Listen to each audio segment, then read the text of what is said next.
What is happening out there, rotoscouts baseball fans? Welcome to a late starting Monday show. Little lightning round action.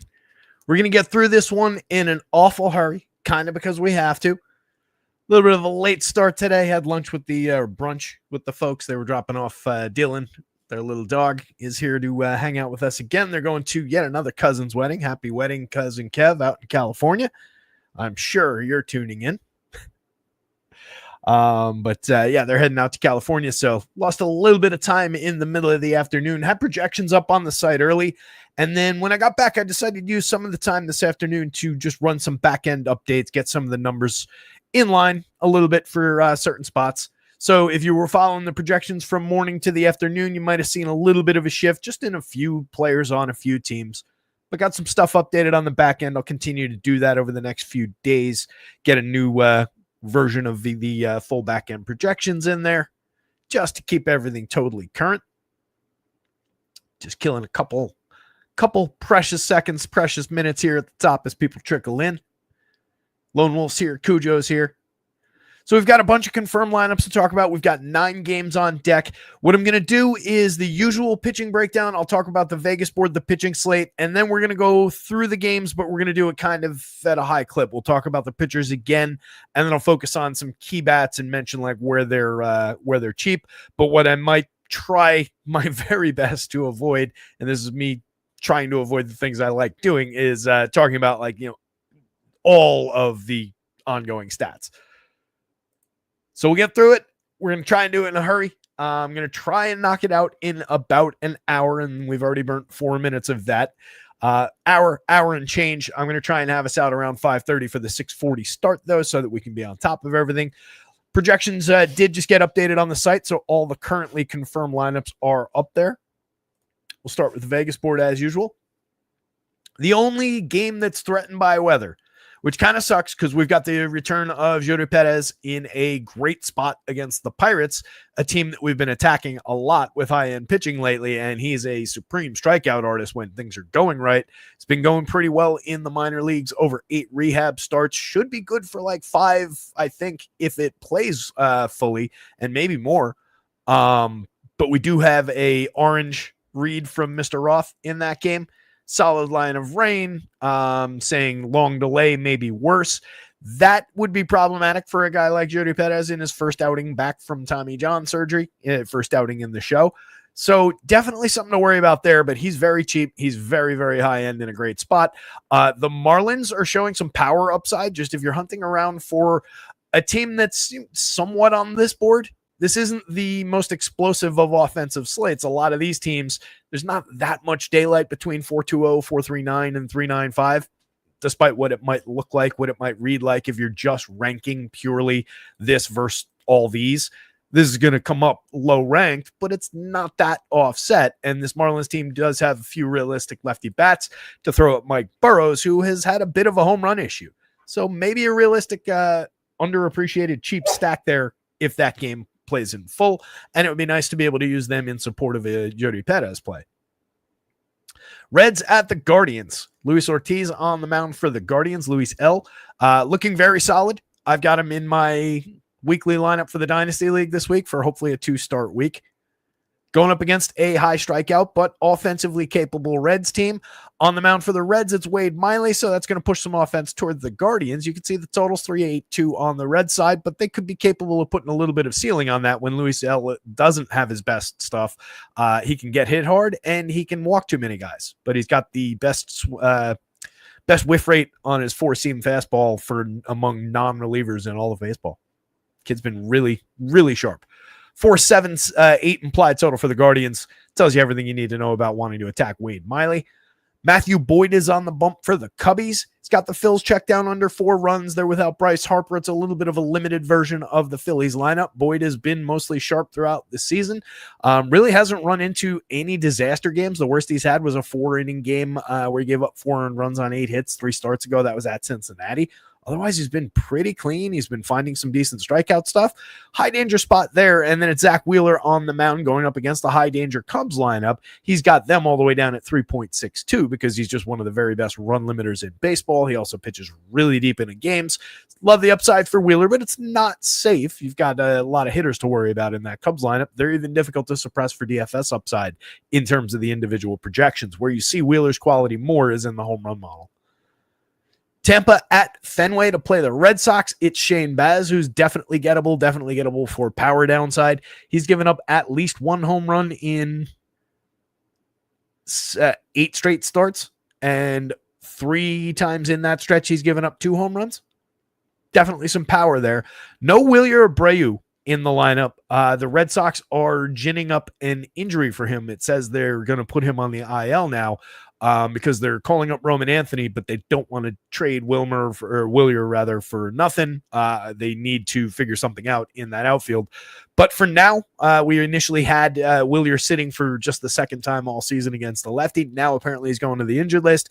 And the big news, Roman Anthony's gotten the call, but he's not in the lineup today.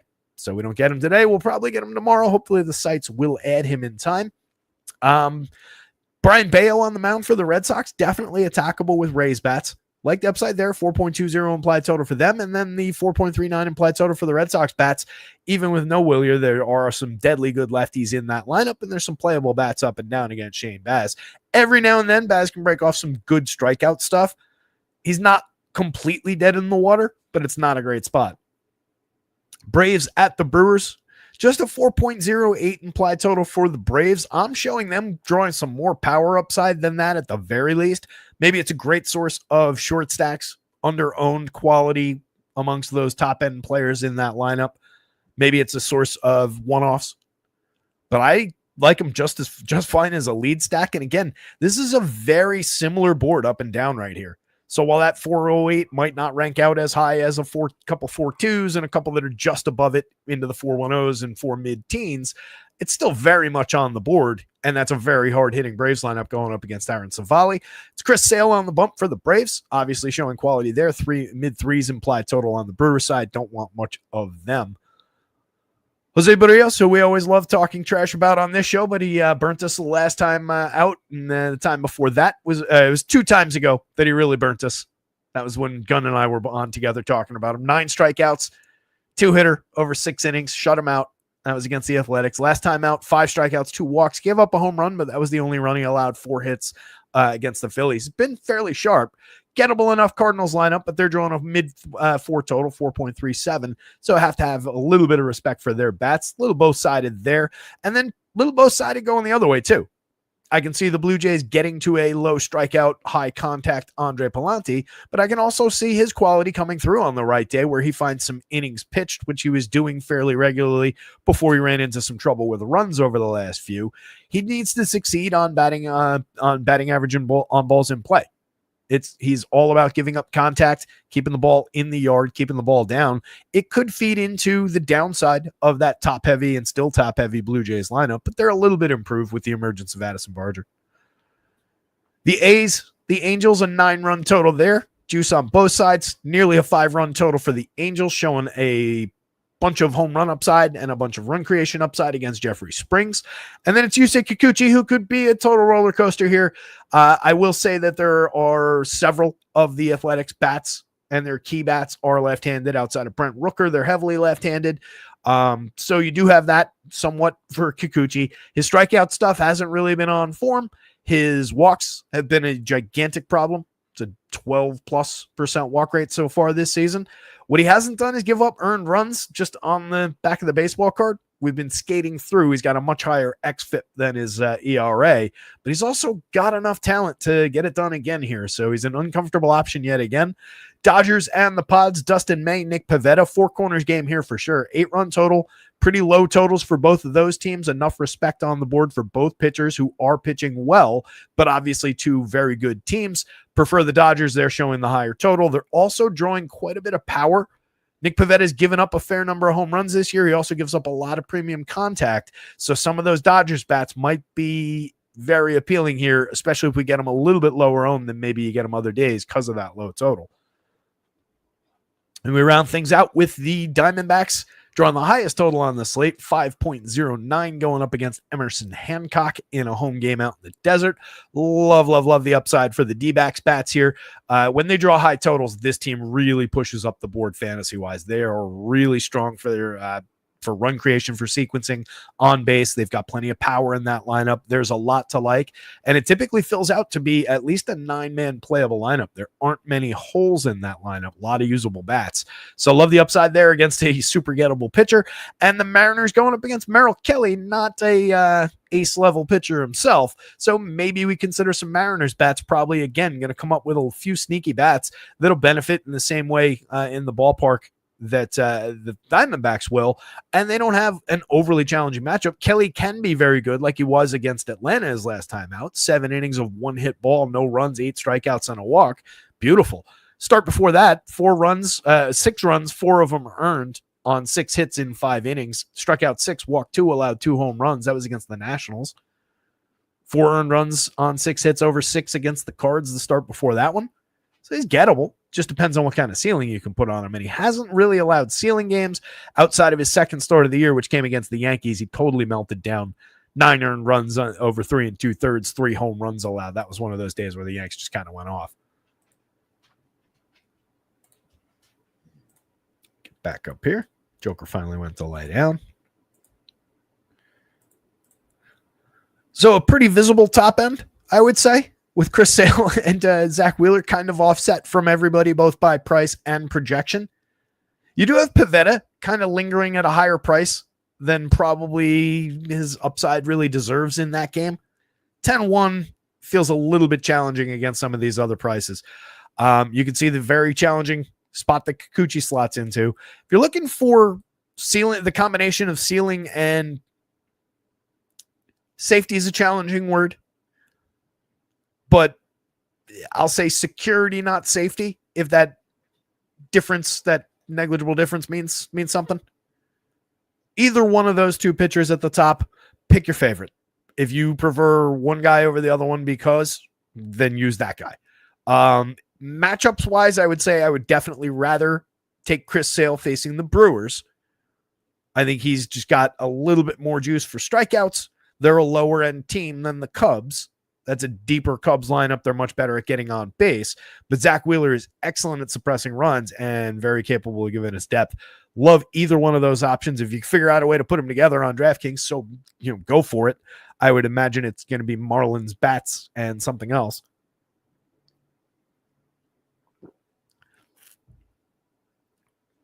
It is an interesting board looking down it, especially on DraftKings, where you have both Kikuchi and Ortiz checking in 77, 75.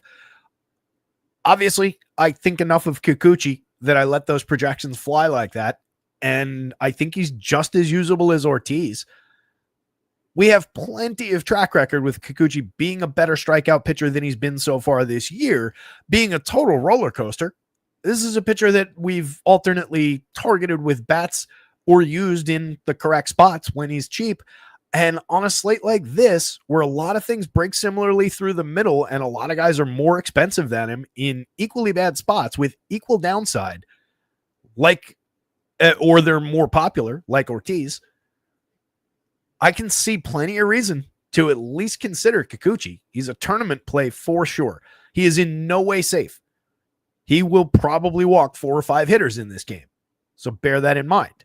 He's going to get burnt one of these days by that, just having guys on base when BABIP goes against him, when some of the extreme power that he's allowed over time goes against him again. He's been managing home runs somewhat effectively this season.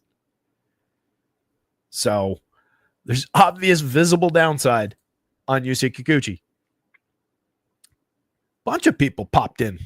Welcome, everybody. Just slid over here. Gun's here. What's going on, Gun? Ricky Lee loves playing the best AL East team today. Who are we talking about? Tampa Bay? Is that your team, Ricky? I'm trying to remember. Larry says no dilly-dallying. Yeah, as I skip over here and stop talking about pitching. Doug says I got 5th place in the $1 150 max on Tuesday or Wednesday. My first MLB slate of the season. Back at it today. Congrats, Doug. That's awesome, buddy. Had a solid fourth place finish myself on FanDuel last week. for a nice little evening. Nothing extreme or crazy, but nice to put one in the top 5. Doug says he likes Arizona and Cleveland the most today, with some Miami, Tampa Bay, LA, Toronto, and the Braves mixed in. Yeah, I really like Arizona. I like Cleveland, but Cleveland gets a little top heavy. So we do have that challenge. We'll talk about it. We'll breeze through it. I mentioned liking Miami. We're going to see that in just a second. Tampa Bay, LA, I like the upside of both of those, and the Braves. Toronto, a little bit less so. Same reason, just a little top heavy for me. I find that, once I'm on that team, I'm just with a lot of the bats that people already have. I like using them in small stacks, maybe weaving them through, some one-offs. What about Boston? Yeah, Boston's high end today. So there's the stacks board.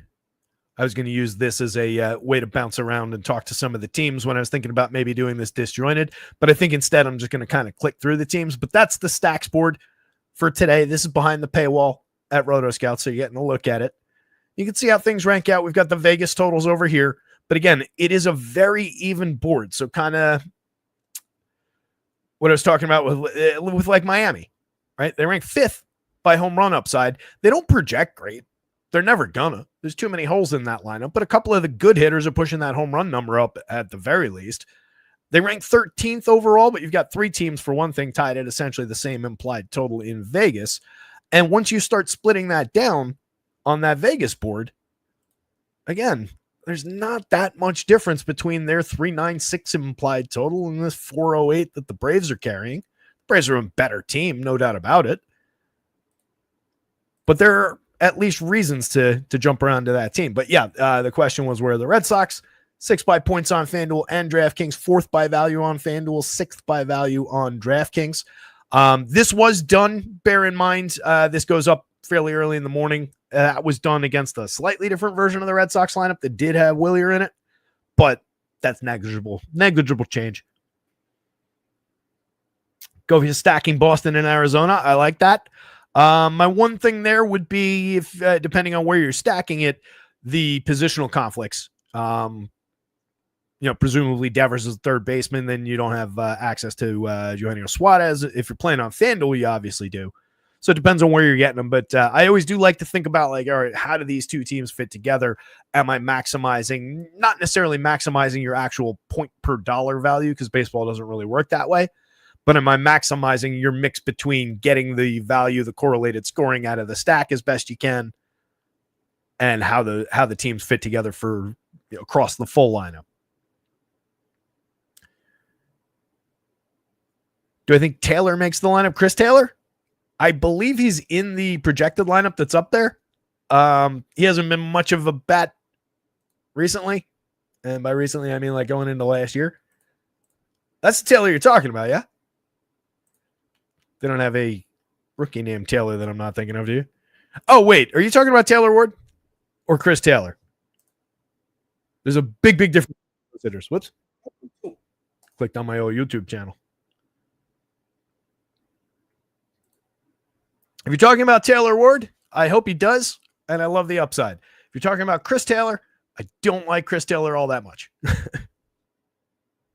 David Soto says, don't like the weather for the radar for Pittsburgh, Miami, but not a weather expert. Yeah, the weather expert seems very concerned about it. Roth did say he was going to be updating around 5, so that'll be going up fairly soon. So let me jump back over here, finish off this pitching board real quick, and then we're going to go through some of these games as quickly as we can.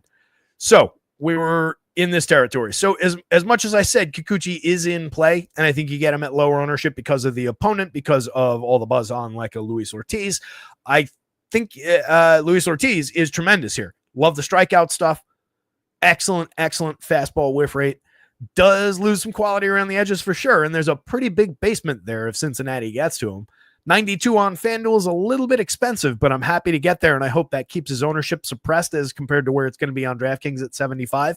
Merrill Kelly, very usable against the Mariners. Definitely some upside there. Like I said, the last time out, he was very, very good. If you catch the upside, the Mariners have plenty of swing and miss in their game, but they obviously also have plenty of run creation and power. So it's not a safe spot at 96, a little more comfy at 85. That's a decent price. I don't mind the idea of going like Kelly, Kikuchi, Kelly, Ortiz. if you're kind of trying to get away from the price tag and the popularity of the top two. Matthew Boyd, dangerous spot against the Phillies for sure, even with no Bryce Harper. That's still a challenging lineup, but it's a little bit less challenging, and Boyd's been good. I think he's usable, much more usable at 83 than 99. I don't love, just because it's Matthew Boyd and he's a pitcher I've just tangled with too many times, I don't love it at 99. Same way I don't love Pivetta at price going up against the Dodgers. Just feels like a why would I kind of spot. Burrows against Miami is interesting. As mentioned several times, the Marlins are showing a little bit of power upside. They're maybe a little bit sneaky for quality. He's had some challenges so far in this show. He had some challenges through the minors as well. 7,000, 6,000 though, with a little bit of strikeout stuff upside and going up against one of the weaker lineups on the slate and in baseball. Those are reasonable prices. So that's kind of a rocking a hard place situation. Dustin May, just a challenging spot against the low strikeout Padres team, but has been definitely good. Shane Baz, definitely dangerous against the Red Sox in that ballpark. It's going to play up for offense. He's had a lot of downside starts, but he can find decent strikeout stuff. Slightly diminished version of the Red Sox typical lineup against a righty could be a challenging day for Shane Baz. So I don't love him here, but he is playable at those prices. There is a little bit of ceiling there. Very, very dangerous spot.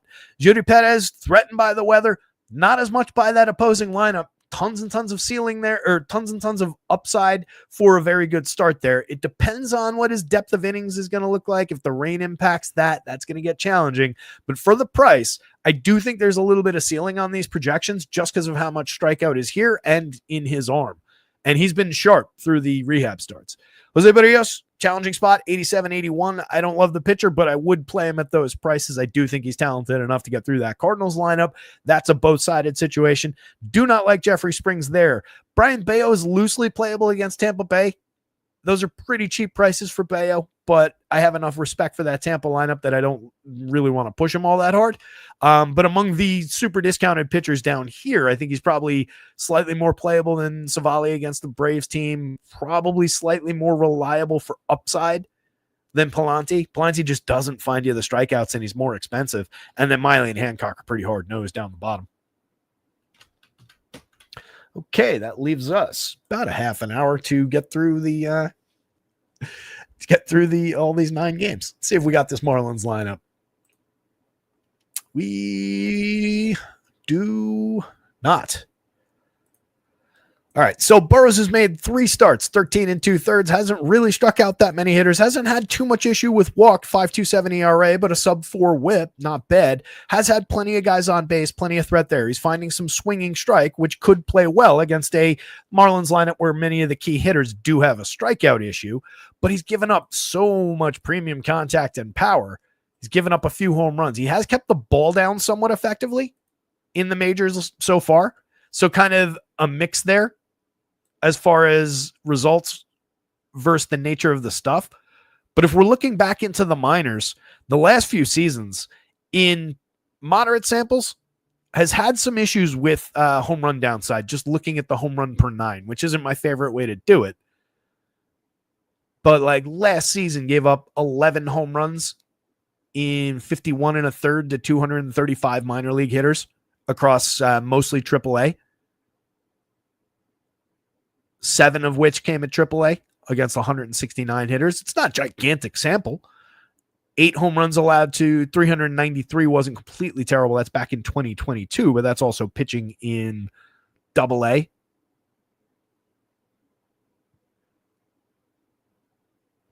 Yeah, almost primarily in AA. That year he was decent. So there's a mix throughout as far as what the true nature of his home run is. I think it's a matter of is actually effective at keeping the ball down, cutting launch angle to a degree, but the mistakes, they do travel.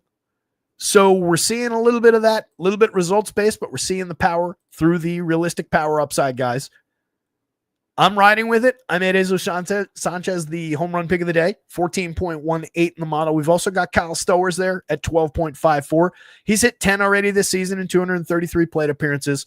Monster premium contact numbers from Stowers so far. 4,300, 3,000, not expensive, easy enough to pair with $3,600, $3,000 Jesus Sanchez. I think you do take Agustin Ramirez in with them. He's made great contact in the show so far. 8 home runs and 168 plate appearances. Cheap way to fill catcher on DraftKings. Xavier Edwards with his hit tool. 284, 353, 325, 11 stolen bases this year, creating runs 7%, worse than average, weak on the xWOBA, but typically going to be the guy who's setting the table if anything's going to happen at the top of this lineup. So it really is about that top four.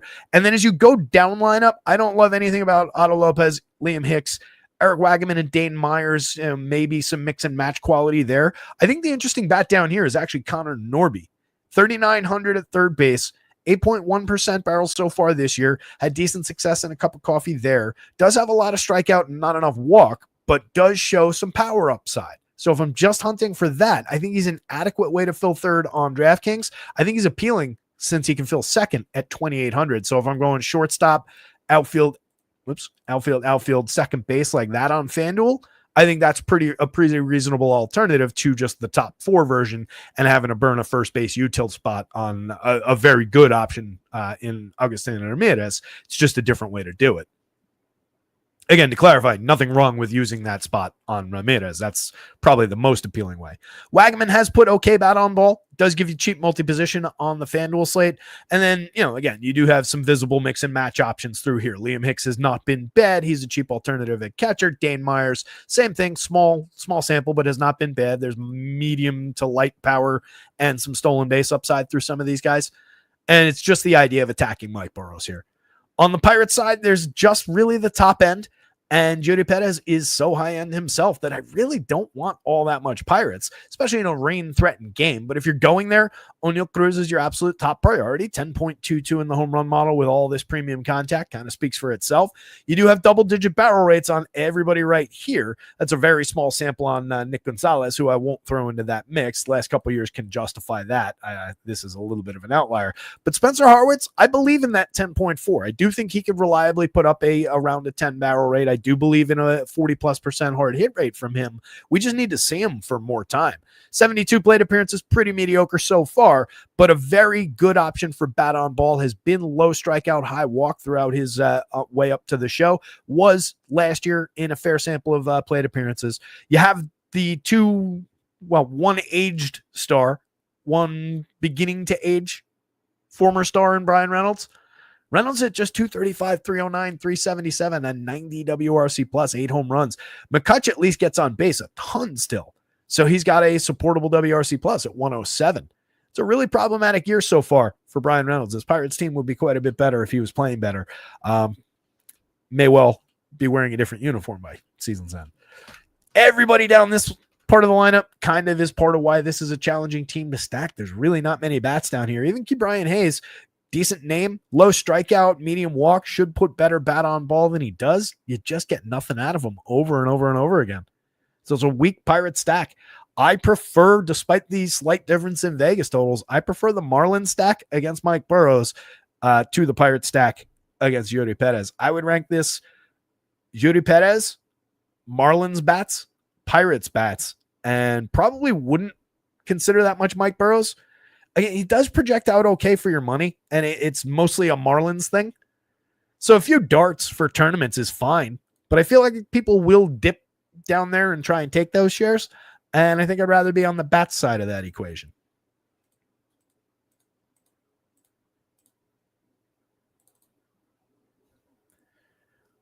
And he's here going on the rewind. We're going to try and make good time through here. I know we didn't quite do it on that first game, but that's not a napkin. No. Didn't quite do it on that first game, but there are things to talk about in that one. This one, Luis L. 75 on DraftKings. Bargain by any measure. 92 on FanDuel, I think, is the correct fair price. Striking out 25.4, but walking 11.8 so far. You can see the visible downside for yourself. But a 4.02 ERA with a 3.62 xFIP, finding a beautiful 12.6% swinging strike rate, 29.2% CSW. Has given up plenty of premium contact and power, but that launch angle's been manageable, so it's helped them with the home runs. This can flip very quickly on any mistake. So that's why it's not completely safe against a red team that can put bat on ball. Outside of anything else and all their flaws, with some pretty visible strikeout on their end, there is power in this Reds lineup. So a few mistakes can easily ruin Luis L's day, especially if he's got a few guys on base via the walk first. So something to keep in mind. You're not safe there, but it is a very aggressive, a very good spot to get aggressive about that 75. And again, we hope that the 92 keeps the ownership down lower than it ought to be on FanDuel. Wade Miley's just a target here. He did make some minor league starts. He's only got 2 innings pitched in the show so far this year. Come on. Why is this not opening? There we go. He had in 7 starts in 4 of them in AAA, 3 of them in high A.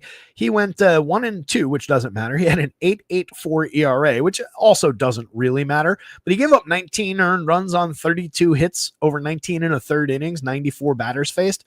That's a lot of hits and runs to 94 minor league hitters. 4 home runs allowed, 4 walks, struck out 15, hit 3 batters with pitches. Hasn't been very good. He peaked at 6 strikeouts in 2 2/3 against the Dodgers high A affiliate. I think we've got plenty of sample to say that Wade Miley is incredibly gettable. The Guardians pulling a 4.78 implied total. Some quality right-handed bats in this lineup. In David Fry, I think is interesting when they're hitting from the right side of the plate, I guess we got to say, with Carlos Santana and Jose Ramirez.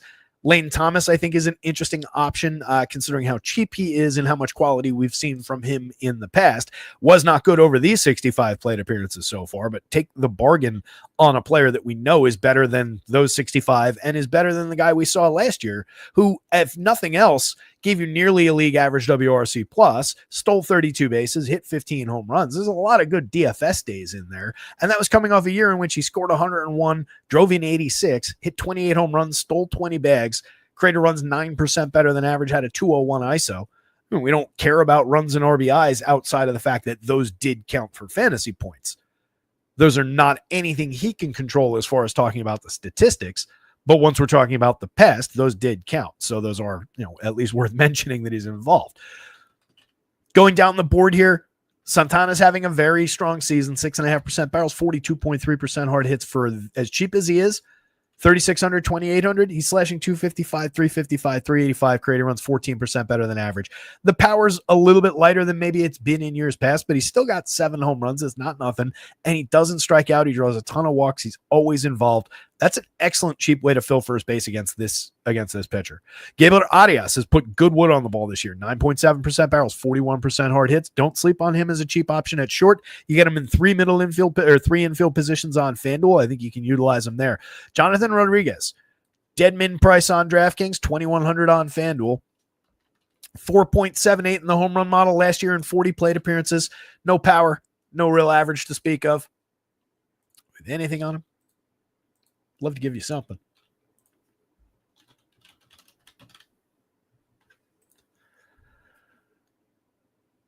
In 508 plate appearances in 2024 in AAA, he hit 29 home runs, slashed 301, 395, 40 as a 24-year-old last year. It's appealing. Year before, in 565 plate appearances, half and half between AA and AAA, 29 home runs, 286, 368, 529. So far this year in AAA as a 25-year-old, 7 home runs in 196 plate appearances, 324, 408, 494. So maybe some sneaky quality down lineup in Jonathan Rodriguez. Somebody keep in mind if you're building with Guardians. Very, very cheap for the upside. Ana Martinez is a mix and match quality player down the bottom spot. Bo Naylor is a home run hunting catcher. 4.15 in the model against Miley today. Lefty for however long Miley's in there. Might get better with Bo against the bullpen. You do have some barrels there, but very inconsistent. Plenty of strikeouts there. Jose Ramirez is a superstar. You can play Steven Kwan against anybody. He's always good for on-base, batting average, correlated scoring. And then David Fry at 3,100. You can slide him in at catcher on DraftKings, which is appealing. 2 positions on FanDuel for only 26. Given what we know the power upside looks like, last year 14 home runs in 392 plate appearances, 4 in 113 the year before. But we know that there's pop in that bat. So I don't mind some David Fry sliding into some lineups here.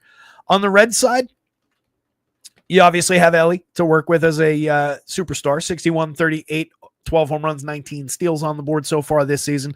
Reasonably priced on the FanDuel slate at 38 and well worth it at 61 on DraftKings. They're going to get to Luis L. Ellie's going to be a big part of it. He's drawn a 10.6% walk rate. He's cut strikeouts by like 6 points so far this year. There's a lot of improvement in Ellie's game so far this year. TJ Friedel's a mix and match quality player. I don't love him at 45 on DraftKings, 32 on FanDuel's up there as well, but 292, 381, 419. It's difficult to argue with how much he's getting on base ahead of the guys that you truly, truly want. Has a little bit of pop as well, doesn't strike out, draws some walks, 6.71 in the home run model. It's easy enough to get there. I just wish he was a little bit more priced like Gavin Lux, who's at 34.27 and maybe a little easier to reach. Second base eligible on both sides. You can easily use both. What I would try and avoid doing is maybe piling both into my outfield and burning 2 outfield spots. Just plunk Gavin Lux at second base if you're going to use him in that combination. If you're not using TJ Friedel alongside him, then you can use Lux a little bit more liberally in the outfield. Christian Encarnacion Strand, who just be on the lookout every now and again. I forget that Labs can't get his full name in there, and I forget to include it, and it just cuts off at Christian Encarnacio. So that might be somebody you got to watch out for when you upload projections. But he's hit 5 home runs so far this season and 74 plate appearances. Kid's really got very, very real power. 9.05 in the home run model. Not sure why his barrels and hard hits aren't showing. Everything else kind of still needs work at the major league level, but the power is extreme and real. Tyler Stevenson, always a good source of batted ball from the catcher spot. Never expensive, 3,800, bargain for his talent. Clubbing the ball right now. 5 home runs, more power than that. 202 ISO, creating runs 6% better than average. Will Benson is a monster from the left side. Definitely somebody who's dangerous against a pitcher who can give up plenty of premium contact. There's plenty of home run upside for Will Benson. 5.88 may not respect the power quite enough. Espinal, Fraley, Matt McLean down lineup. Matt McLean does make very good contact even this year. 9.2% barrels, 45% hard hits. He's hit 7 homers. He's stolen 11 bags. Just kind of ignore the slash line and take the counting stat upside, and we know that there's a better player than that slash line's revealing. Even though the xWOB is only at 307, he's been scuffling this year, admittedly. 30.4% strikeouts, 10.6% walks, up from where he was 2 years ago when he was putting up star caliber numbers. But we know there's a good player in here, and he's now cheap at second base. Very, very strong option to round out the bottom of the lineup. This probably goes Guardians bats. A very popular Luis L on DraftKings, then Luis L on FanDuel. There is a slight difference given the popularity. And then Reds bats behind that, and really no Wade Miley. I can't really see a reason to play Wade Miley here. Doug's got an uncomfortable amount of Lance Thomas. You should have an uncomfortable amount of Lane Thomas. I don't know about Lance Thomas. Larry's got so much Fry and Jonathan Rodriguez and Lane Thomas.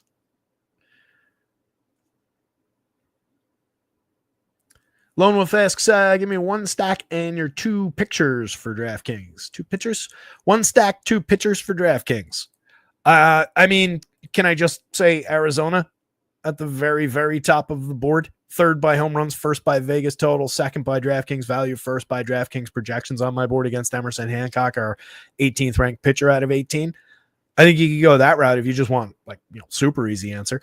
If you don't want the super easy answer, I think both the Angels, the Braves, the Rays, and the Red Sox, who have all been mentioned, are very interesting and probably a little bit less owned than the Guardians, who do dip a little bit given that kind of weaker bottom end of the lineup.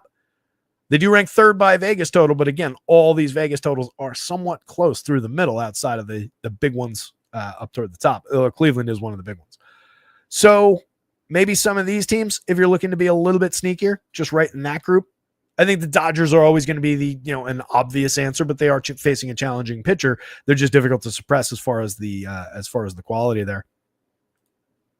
And then the pitchers, one of these 2 guys and one of these 2 guys. Right? Pick your favorite 2 out of those 4.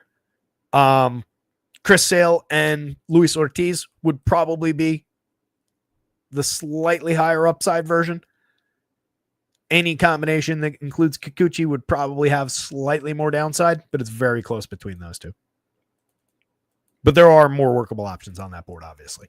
The Cubs, in no way safe here against Zach Wheeler, they probably will be under-owned compared to where you normally get the Cubs. They do still have a ludicrous amount of home run upside through the middle. They've got plenty of stolen base upside. They're excellent at getting on base by and large through the top end. They create tons and tons of runs. It is still the Cubs, but they're drawing just a 3.62 implied total against a pitcher with a 2.96 ERA, a 2.67 xFIP, striking out 32.1% of hitters, walking just 6.1, and a pitcher who does not allow much premium contact or power. So he saps the upside for the Cubs to do what really drives the machine here. All this on base is great, but without this, they wouldn't be as devastatingly good a run scoring team as they are.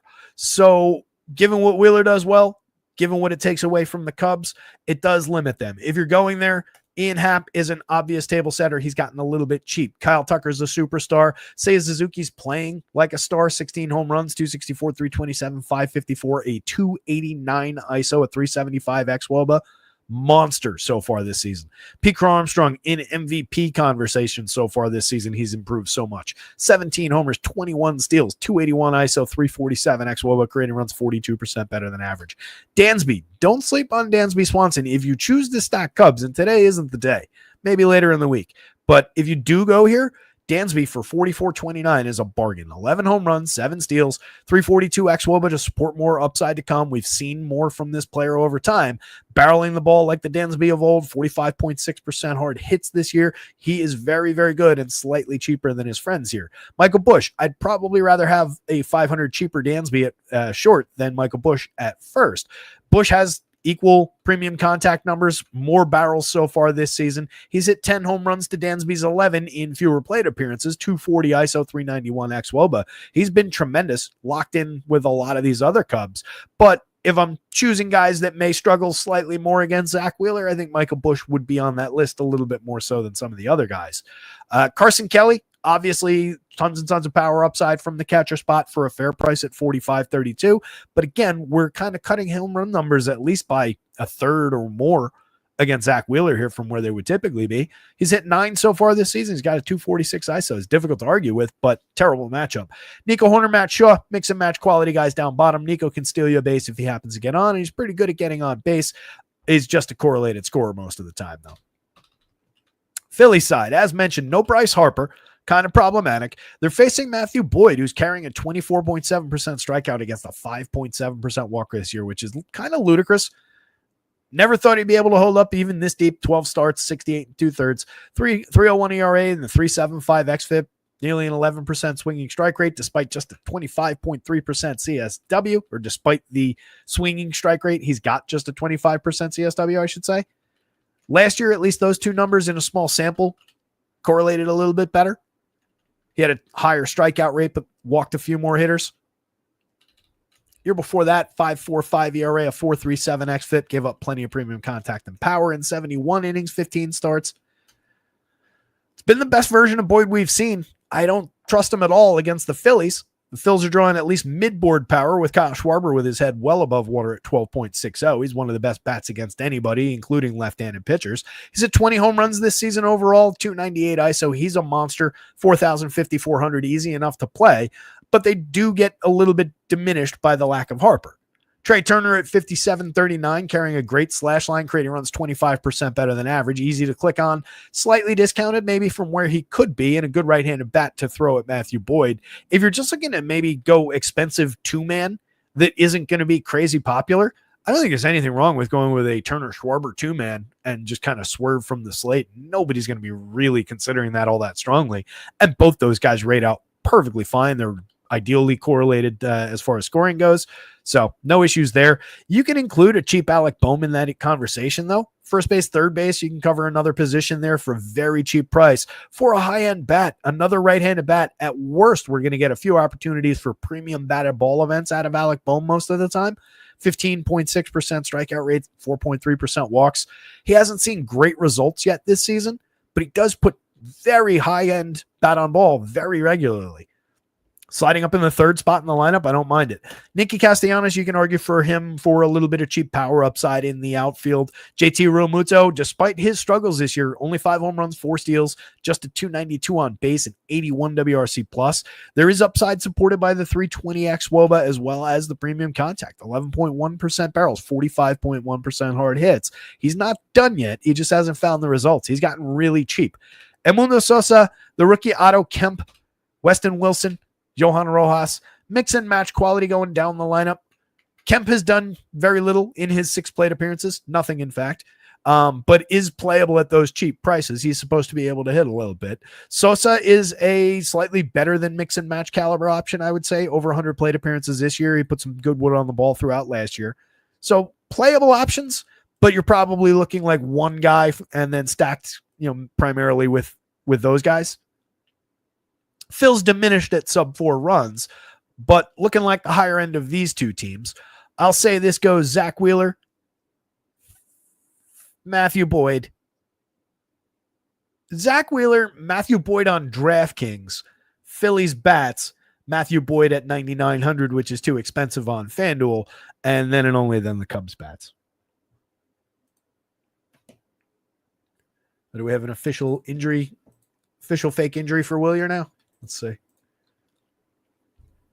Hit the like button, subscribe to the channel as I look at this for no good reason. Just curious what it was. What did they make up happen to Wheeler?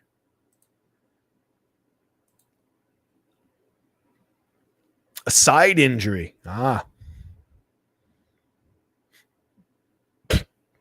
He pinch hit on Sunday and flew out in his final plate appearance in the top of the 9th.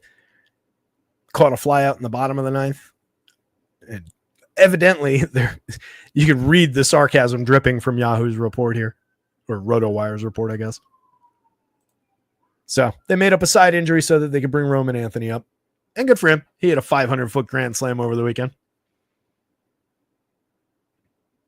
I think you will, Ricky, see most of the lefties in the Athletics lineup. I don't think they really fear Kikuchi here, especially with his lower end strikeout numbers this year. They're going to want that power, and those guys are pretty much regulars. And whoever was saying no, Anthony a little while ago, if you're still here, asked if Roman Anthony was going to be starting for the Red Sox. No, they're calling him up, but he wasn't in the lineup that they announced unless nope, it changed. They did change it. Let me grab that. We're on that game now.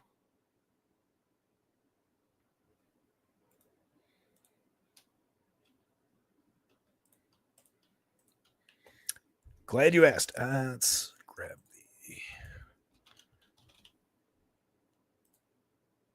He is a left-handed hitter. So dude blasted a 497-foot grand slam yesterday. I guess that was the final straw. They got him up to the show. Doesn't look like DraftKings has him. They might go out of their way to drop him in. It's a big enough name that people have been waiting on. Let's see.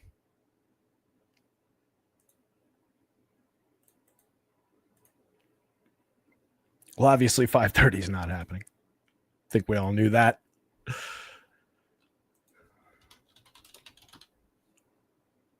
He is still not on the DraftKings slate. Excuse me. Might be a little late in the game for them to add him now. That's unfortunate. Kid can rake. 265 plate appearances in AAA this year. 10 home runs on the board. 288, 423, 491, 203 ISO. Was drawing a 19.2% walk rate with a 21.1% strikeout rate. And if you don't believe that, over 540 plate appearances, split between AA and AAA last year at a 23.5% strikeout rate, but carried a 14.6% walk rate. And that improved when he went up from AA to AAA from 12.8 on the walks to 18.9, while cutting strikeouts from 25.5 also to 18.9. Kid's a monster. One of the top overall prospects in baseball, just 21 years old and 27 days here early, but ready to go. Monster bat, boost to the Red Sox stack, boost to the power upside for the Red Sox, downgrade for Shane Baz for sure. That could easily go deep in his first plate, not his first plate appearance, but his first MLB game here. Love the upside for that bat. Roman Anthony, Christian Campbell, Marcelo Mayer, all in the lineup. The future of the Red Sox is now. Look at that.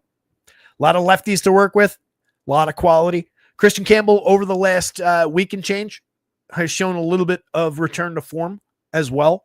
So if he's gotten things refigured out, remember we were talking about it when he initially had the downturn. A lot of times you see that with these rookie hitters. They surge, the book catches up, pitchers adjust, they start working them differently, and the kid's got to readjust and make his changes, and it's a constant battle back and forth. Seems like Christian Campbell might be doing that a little bit. Really interesting trio of hitters for this team. As a Yankees fan, I am not thrilled that they have those players, but gotta let them retool every now and again. Like the upside for the Rays bats, like the upside for the Red Sox bats. I am skeptical about the pitching. Brian Bayo, I think you just kind of skip. You can see it right here. I mean, sub 16% strikeouts, nearly a 12% walk, 3.91 ERA. He's getting away with it, but a 4.46 xFIP. I was actually at the game in Cleveland that he pitched back in late April, and it was very much one of those, just he got away with so much and got through the start kind of a day. And it's the nature of the pitcher this year. Rays bats, like the upside for them. There's enough power in the lineup. You've got an 8.39 showing on Brandon Lau. You've got a 7.32 on Junior Caminero. And you do have, some respectable quality. Just a 5.34 on Jonathan Aranda. He's slipped below a 10% barrel rate, still carrying a 51.7% hard hit. But we're only at 7 home runs over 224 plate appearances. So we've had a little bit of a downturn in the home run pace, in the frequency of the extreme high quality batted balls, but he's still slashing 320, 406, 490. He's still a premium lefty bat in this ballpark to use against this pitcher. So I love the upside for Aranda. Josh, the low Lau combination up top. If you're going to this team, I think those guys are critical. Brendan Lau is an ideal way to fill second base. He's hit 13 home runs, is looking like the Brendan Lau of old, mashing 12.7% barrels. Yandy Diaz has been kind of problematic. He's still at just 297 on base, but the 350 XWOB was just kind of staring at us saying, remember how good this guy is. The premium contact numbers, 53.9% hard hits is up. The barrels are up. Strikeouts are down. Walks are slightly down. That explains some of the on base, but he's just been unfortunate. That bat needs to get going, but he's gotten really, really cheap. You do have the positional conflict to worry about there. Jake Mangum is a mix and match quality quad A player at best, slashing 283, 14, 350, has stolen some bases. Misner, Walls, Jansen, all playable, but it's kind of back to you want one of those guys, not multiple bites of those guys in most of your lineups. If you're building 10 Rays stacks, by all means, a couple that have more than one of those guys, perfectly fine. But for one, you probably want more of the top 5 there and like one of those guys. Prioritizing Red Sox bats, Jarren Duran maybe gets a little bit under-owned at 52.33, with people turning to Roman Anthony at 22 on FanDuel, with people looking to fill in with the buzzy rookies around the edges. I could see an underperforming Jarren Duran maybe getting left out in the cold a little bit by people, and that would be a mistake. 8.3% barrels, 47.2% hard hits against a pitcher giving up 11.4, 42.5, 90.5. All three of those over our threshold for power. 4.66% home runs allowed so far. Very, very realistic. You can see just 21.5% strikeouts, despite a very strong rating by Stuff Plus. I realize I'm pointing with the wrong arrow. There's 2 arrows on my screen. The one that's mine and then the one that you guys see. I don't know why they go to different places. But you can see the Stuff Plus rating is very strong, but he's only finding a 9.7% swinging, 26.4% CSW. He's been more gettable than high quality. So I think we lean Red Sox bats, and I think we do so pretty hard here. And again, the hope is you get Duran. If it's on base, correlated scoring, couple base hits, if it's power, if it's via the stolen base, there's a lot of ways that Jarren Duran pays off. And if people don't go to him as much, that's a big benefit. Devers, crushing this season, 14 home runs on the board, a 239 ISO monster, slash line 155 WRC plus. Abraham Toro is a mix and match caliber player who's kind of slid into the third spot there, has had a good 85 plate appearances so far, and he's been a guy we've gone to in the past for cheap options when he's been on Houston and other teams. Multi-position guy for very cheap. Hitting in that spot of the lineup, if nothing else, for correlated scoring is perfectly fine to go to. But again, there is a lot of appeal down this way now. Trevor Story is kind of the same thing. He's cheap at shortstop. Hasn't been great this year, but has hit 8 home runs, stolen 9 bases. The slash line is terrible. He's only got a 69 WRC plus. But look at all the premium contact. 10.3% barrels, 47.3% hard hits from a guy who's a former star. Anthony, we talked about. Campbell, we talked about a little bit. You definitely want to work him in at least around the edges. Multi-position eligible for 26 on FanDuel. Marcelo Mayer, 53.8% hard hits over his 39 plate appearances. Got a home run on the board. Kid is another very high-end prospect for this organization. Just needs to find his footing in the show. But I think if you're going to this team for the price at second base, very easy to use. Third base, if you're going second base, Campbell, do you want him at third? Since you're probably not getting Roman Anthony, I think it's fine, but he's also not ideal and would cancel out the Devers share. So it depends on what you're trying to do with the Sox. You're trying to get cheap while using some of the chalky, inexpensive guys, or you're still going to the high end. So there's some back and forth there. Center Rafael and Connor Wong are mix and match caliber players at the bottom of this lineup. This game goes pretty obviously Red Sox bats, then Rays bats. If you use one of these pitchers, it probably is Shane Baz. Projects out just okay, but usable. Not really appealing, in no way a priority. Told you the Braves were showing some power. By my count, that's 5 guys above the magic number to start off the Braves lineup going up against Aaron Savali, who's allowing a 5.48% home run rate over his 4 starts this year, while pitching to just a 19.2% strikeout, a 5.19 ERA, a 4.73 xFIP. Last year, Savali, home run problems. 44.21% on medium quality contact, but a ton of fly balls and a heavy fly ball trajectory that's only gotten worse in that direction. Year before, 2.38% home runs, but that was slightly smaller sample, 23 starts. Was better at limiting premium contact, kept barrels down a little bit better that year, kept launch down a little bit better. Still wasn't great, 3.46 ERA, but a 4.10 xFIP, but found a 23% strikeout rate. That guy, I've talked about it before, had a very strong final 10 starts of the year and just kind of evaporated and never really came back. So I think this is a target for us. And then the other guy is Chris Sale, one of the top 2 pitchers on the board. Every reason in the world to go to Chris Sale against the Brewers team with honestly plenty of strikeout, despite what that average says. That's just kind of down here. All their key bats, those top guys, 24.2% strikeouts across Trudio, Contreras, Yelich, Hoskins, and Daz Cameron, who I threw into that mix for no good reason. But there's plenty of Ks here for Chris Sale. Should see plenty of ability to suppress power, keep them off the board entirely. Love the upside for Sale. That really limits the degree I want to use to which I want to use the Brewers. A couple tournament darts across 150 lineups, fine. If you're building 1 to 20 lineups, if you build 20, one stack, maybe 2, but not much on the Brewers end. You're just getting contrarian there. If you do it, Chudio's a priority, despite a very mediocre sophomore season so far. 3 points below average by WRC plus, limited ISO and XWOBA, 10 homers, 13 steals, fine on counting stats, but I could get that from Ceddanne Rafaela. 7.2% barrels, 38.3% hard hits. This is not the Jackson Chudio that whose baseball card people invested in. Oof.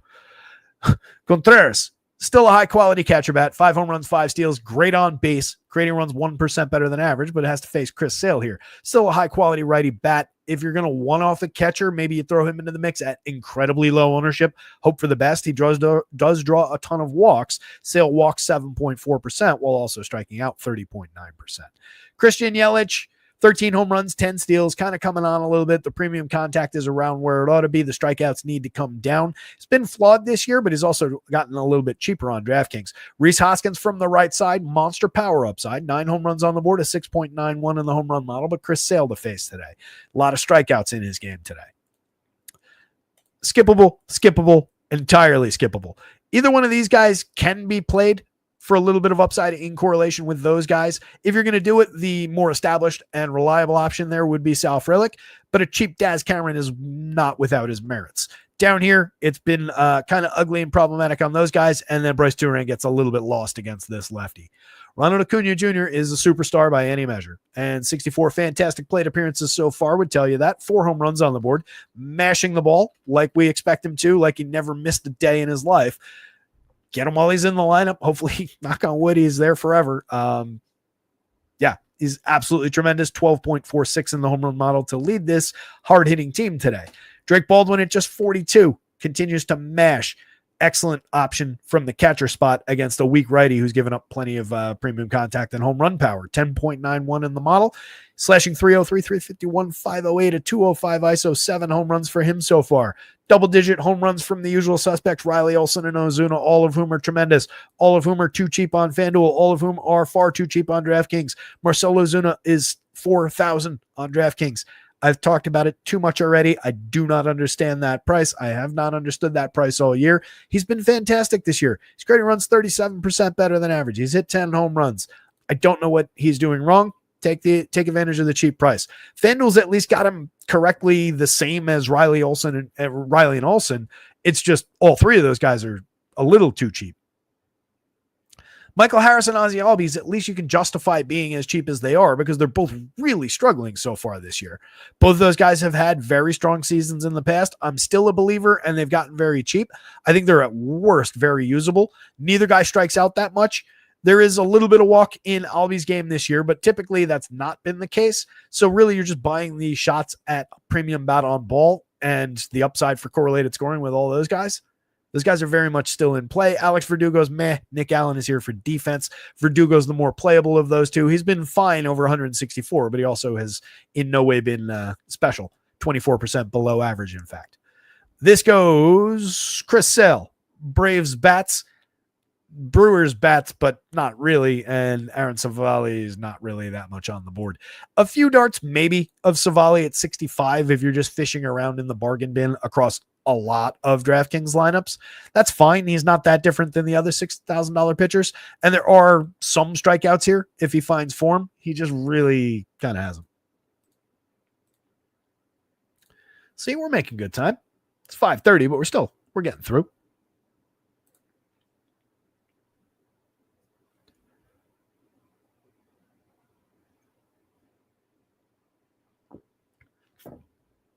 Bean Dude checking in.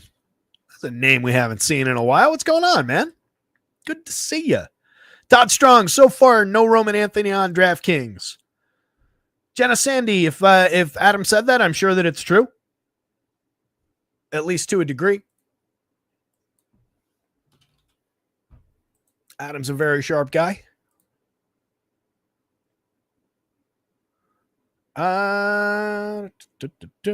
Career.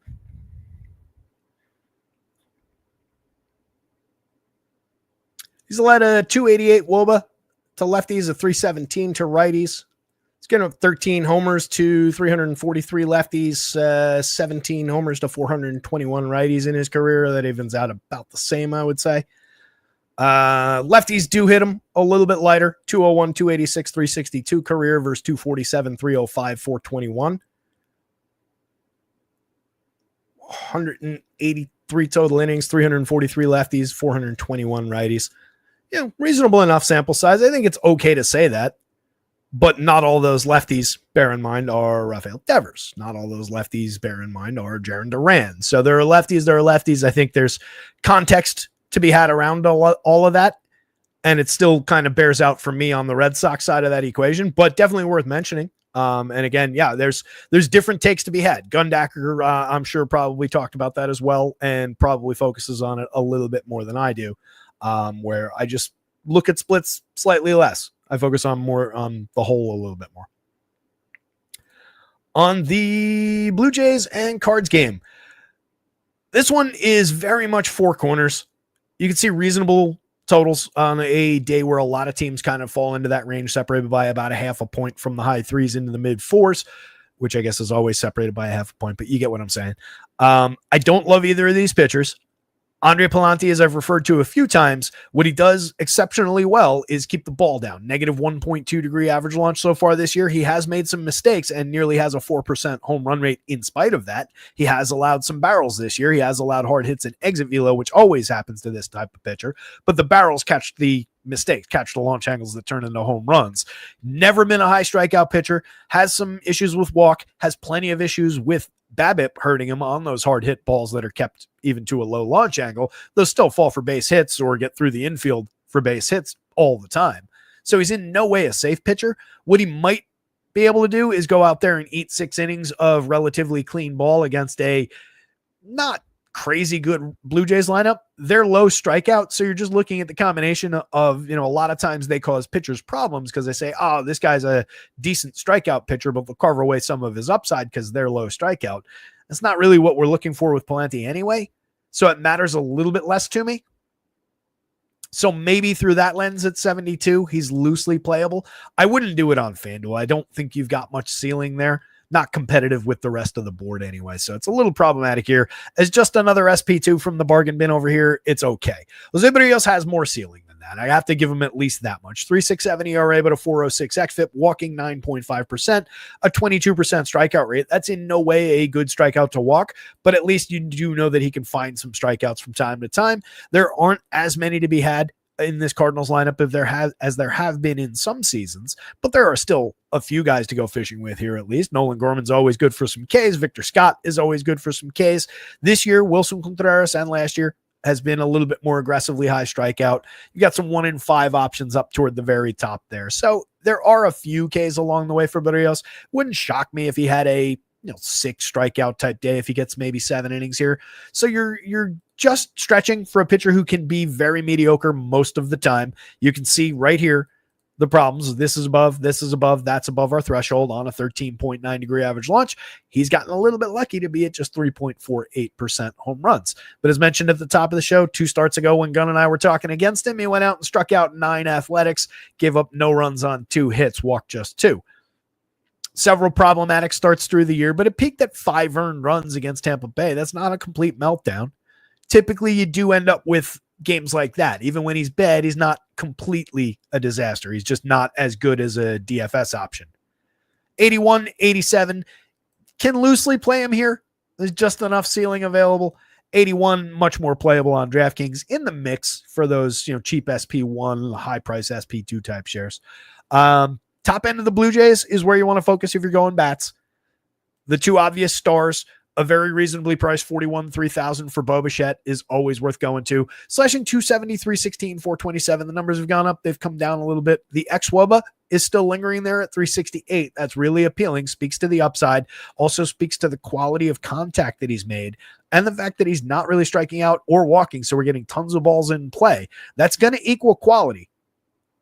And especially if he keeps striking the ball like this. So there is upside there for those prices. Vladdy for 46 is cheap. 8 home runs. I get it. He's only at 273, 380, 417. I think we were around here when May turned to June last year too, and he finished pretty strong. Love the upside. He's still a star. 7.17 in the home run model, even up against a guy who doesn't allow as many fly balls as the typical pitcher. The site's DraftKings anyway has yet to respond to Addison Barger's surge. 7 home runs, 262, 325, 496, a 234 ISO, a 14.8% barrel rate, 52.8% hard hits. If nothing else, against a guy who gives up nothing but contact and nothing but high-end contact. It's just a matter of whether you can get the ball in the air. If you can, it's going to be hit pretty hard and head toward the wall. Barger's still only 33 in the outfield and at third base on DraftKings. He's up to 3,000, which is entirely reasonable on FanDuel. 6.25 in the home run model. He's cut strikeouts and pushed walks in the small sample so far. Looking really improved. Alejandro Kirk, 31-26. Pretty good slash line over 200 plate appearances. Not as much power as you might expect, but low strikeout, medium walk, high quality bat on ball, 8.4% barrels, 56.3% hard hits, a 365 xWOBA, supportive of the upside. George Springer's just 43, 3,000, another player where they haven't really responded to the excellent premium contact he's made. The fact that he's hit 10 home runs, carrying a 403 xWOBA under the covers, a 142 WRC plus that leads the team. I don't really understand why he's only 43. Andres Jimenez is a mix and match quality guy. Davis Schneider, Ernie Clement, and Jonathan Klass down the bottom of the lineup. Between those guys, I think I'm looking mostly Andres Jimenez, Ernie Clement, and then maybe you mix in some Davis Schneider. He has put good bat on ball in the show in the past. He's also the most capable guy in that group of putting a 0 into your lineup. On the card side, Lars Nootbaar, 42, 3,000, entirely reasonable. Going up against Barrios and all the contact he allows, a 7.73 in the home run model. Nootbaar's hit 8 this season. He also gets on base a ton, 347 on base, a 343 xWOBA under the covers, creating runs 11% better than average. But if I'm going there, I'm maybe considering him as a better than just another outfielder one-off type. If I'm fishing around and it's like, I've only got $3,000 left, 42 on DraftKings, and I have one outfield spot open in my 4-3, 5-2-1 type construction. First, for one, you get a good option in the leadoff role. There's a little bit of, bonus potential plate appearance there. And it's a guy who just hits the ball very hard. 9.4, 51.6 barrels and hard hits, similar to last year's numbers. Doesn't strike out that much, draws a ton of walks. I like Lars Nootbaar a lot as a one-off. I don't love stacking this Cardinals team most of the time. I have a problem with them this year. Mason Wynn is just mediocre. He's cheap. They're always affordable. 37, 29. He's hit 6 home runs, 3 stolen bases. Does get on base at a reasonably good clip. 119 WRC plus. There's nothing to really dislike. He doesn't strike out that much. He's medium walk, so he puts the ball in play from time to time, even though he doesn't strike it all that well. Brendan Donovan is very similar to that. He's still very cheap across 4 positions on FanDuel, 42 within reach on DraftKings at second base, having the best year of his life, but we're kind of trending away from power. We're just at on base, a little bit of run creation, still a strong xWOBA number, but the premium contact's going to continue to drop. He is going to be low strikeout, medium walk. He is always going to be playable. Wilson Contreras, underperforming the quality of contact that he's making at just 250, 324, 401, just a 151 ISO and 7 home runs, does have more to give than he has so far this year. We've seen it. It's just I still am wistful for the days when he was a catcher. Ivan Herrera is making up for that at that position on this team. Probably the second highest priority bat on this team right now. 4,400 though, you're paying a high price for things he's already done. So just bear that in mind, but 11% barrels, 44% hard hits, easy enough given the cheap prices above him in the lineup. Nolan Arenado is completely dead at third base, 3,600, 2,800. It's just problematic. Difficult to pay for. Every now and then he will continue to pay things off. Not even getting on base at a very strong clip anymore. He just doesn't strike out, but doesn't put the ball in play with much flair. Doesn't really get on base. 9 points below average creating runs. It's gone. It's just gone. Burleson, Gorman, Victor Scott. My favorite bat out of that group is Gorman, just given how hard he hits the ball. But Burleson is by far the more consistent guy. Either way, you can go that way as far as just cheap bats down lineup. Victor Scott is just stolen bases and some potential for correlated scoring. In a 4 corners game, I think we go Jose Barrios, just kind of because we need him. And I like him, I think, a little bit better than these 2 lineups. Cardinals bats, Blue Jays bats, and then Andre Pallante darts, and you're really only doing that on DraftKings.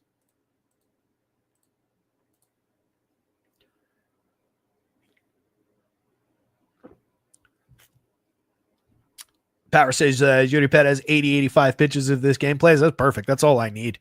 At those prices, that is plenty good, especially against the high strikeout Pirates.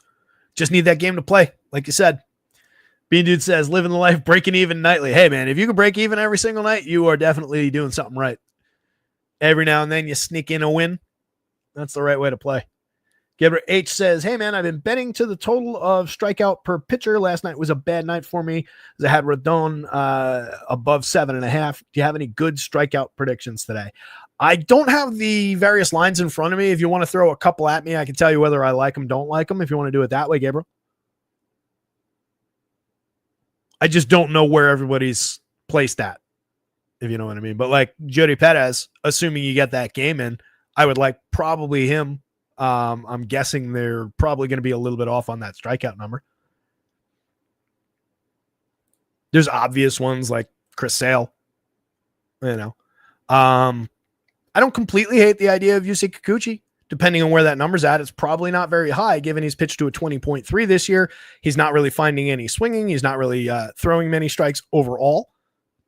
So that would probably lead to a maybe lower total than the guy who struck out 28% last year would have gotten, 12.8% swinging strikes, nearly a 30% CSW. The guy year before that was a 26% strikeout pitcher with a very strong swinging strike rate. Year before that, even with all the walks, even with all the problems with power that year, was still a 27% strikeout guy, 13% swinging.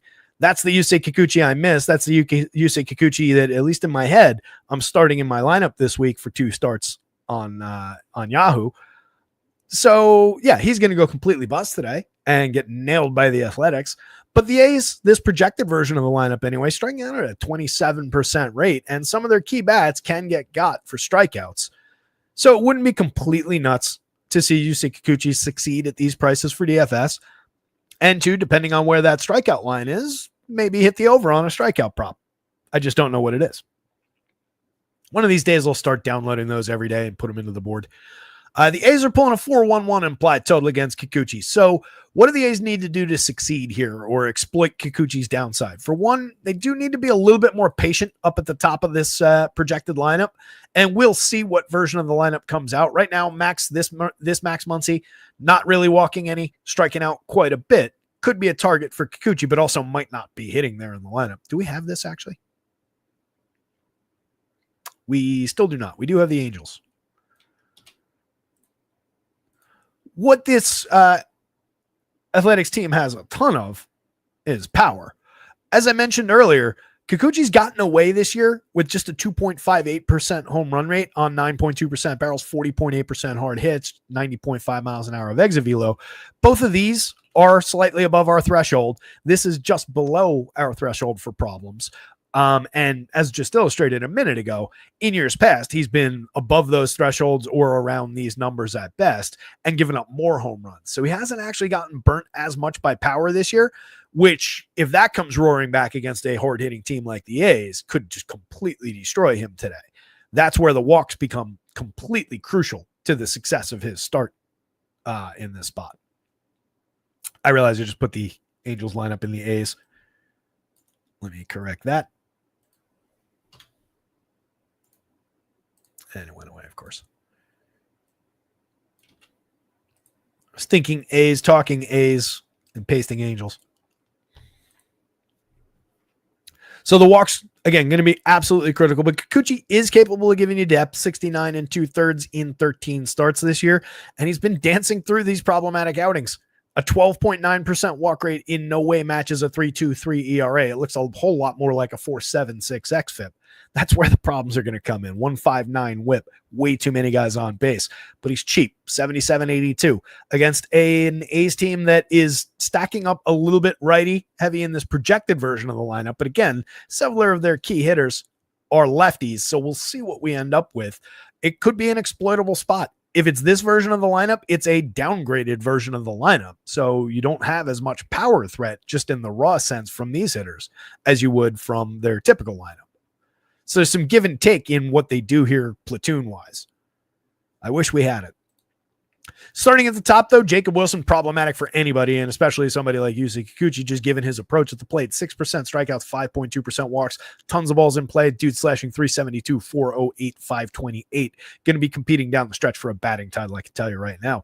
Brent Rooker, mashing baseballs, only 4,700 somehow on DraftKings. Not sure how that happened. 13.45 in the home run model against one of the more gettable left-handed pitchers over time. Definitely a home run upside spot for Brent Rooker. 13 so far on the season. Tyler Soderstrom's at 14. He's got a 220 ISO. He's been mashing baseballs. He's only 43-35. What's he done against lefties? See, this is a spot where I'll care a little bit more because for one, I don't know his profile as well. And for two, against Kikuchi, it could really, really matter. So far, in 65 plate appearances against same-handed pitching, Tyler Soderstrom has one of his home runs and is slashing 226, 262, 306 with a .081 ISO, a 59 WRC+, a 30.8% strikeout rate, and a 4.6% walk rate. So safe to say, Soderstrom hasn't exactly been good against same-handed pitching. Max Muncy, meh. So far, 188, 216, 341, 3 home runs, sure, but not much to see here, folks. Luis Urias is probably next in line going down that lineup. I like him better than the guys around him. You do get cheap prices up and down there, but Logan Davidson, Max Schumann, Denzel Clark, mix and matchy, unproven. It's not great if this is the version of the A's lineup we get. It feeds the upside a little bit to me for Kikuchi. He's his own worst enemy in this spot. It's really more about what's going on in his head, between the head and the arm and all of that, than it is anything that this version of the A's is going to throw at them. I would just go with some of their quality lefties here and just, splits be damned. Jeffrey Springs, target for Angels bats. 4.66 ERA, a 4.85 xFIP, 10.5% walks, sub 20% strikeouts, 3.73 home run rate on all these fly balls. There's not too many hard hits, not crazy amount of exit velo, but perfectly gettable. 8.7% barrels allowed so far. Just fire away with some Angels power. You've got Mike Trout here at a 13.79. You've got both the Taylors. Somebody at the beginning of the show asked if I thought Taylor was going to be in the lineup. This Taylor Ward, definitely better than Chris Taylor, who is a utility man, slashing 210, 246, 339 this year, 1 home run, 1 steal. Formerly, several years ago, was very good. Struggled his way through 246 plate appearances last year with the Dodgers, 202, 298, 300. Year before, 15 home runs, 16 steals, 237, 326, 420. Created runs 4% better than average. Had a 183 ISO. That's the version of Chris Taylor that some of us remember. Slots in cheap at second base, probably where you want him if you're considering him. But the Taylor that you actually want is Taylor Ward. Monster barrel rate, plenty of hard hits, striking out at a fair clip and doesn't really walk all that much, but we just want him for those balls that go over the wall. 18 home runs on the board this year, 278 ISO at 334 xWOBA. Tremendous option for power. Nolan Schanuel is good for correlated scoring and on base via that 372 on base, a 115 WRC plus reflecting that. 10 home runs, 10 steals out of Zach Neto. Easy way to fill shortstop at 53.34. He's a bargain. 9.49 in the home run model for him. Our guy Travis d'Arnaud replacing Logan O'Hoppe in the lineup today, and that is a reasonable one-for-one replacement. d'Arnaud, in his 96 plate appearances this year, 16.7% barrels, 41.7% hard hits. Last year, 10.5, 41, 1 over a larger sample. Year before, very similar numbers. There's plenty of strikeout, not that many walks in his game. He's hit 2 home runs. That's light output for him over 96 plate appearances. He's typically better for homers than that. 15 in 336 splitting time with Sean Murphy last year, 11 in 292 the year before, and 18 in 426 the year before that. Travis d'Arnaud does have very realistic power. That has rapidly probably become my favorite catcher one-off spot now on this slate, because fewer people will go to Travis d'Arnaud than we're going to go to Logan O'Hoppe. That's really interesting now. Talked about Taylor. Joe Adell, really interesting as well. Joe Adell is up to 11 home runs, guys. I've been harping on it since opening day. Talked about him. He is in that group of beautiful swings that look just like Shohei Ohtani's swing in terms of swing speed and fast swing rate that I've been talking about from the beginning of the year. He was one of my couple sneaky guys in that group. He's still only 3,200 despite a 13.4% barrel, 47.2% hard hits. Strikeout to walk is honestly perfectly fine. 24-1 against 6-3. That's reasonable for a guy who's hit 11 home runs in just 191 plate appearances. What he's not doing is seeing results as far as getting on base. Otherwise, just a 293 on base has resulted in only 2 stolen bases this year. But he's carrying a 231 ISO. He's also got a 376 xWOB under the covers, a 108 WRC plus. This is really, honestly, is Joe Adell stepping into his talent. He's got a shot if he continues to get regular plate appearances, which he's still below 200. But if he sees 500 plus, he's got a shot at a 30 home run season. It's probably not going to get there, but he had 20 last year. Stole 15 bases in 451. Joe Adell is just a good power bat. He's very cheap, easy to reach. Scott Kingery, Kevin Newman, mix and match at best. This goes Angels bats with their 499 implied total. Yusei Kikuchi, A's bats, and that's dubious at best, depending on what that lineup looks like. And no Jeffrey Springs. Don't do that to yourself.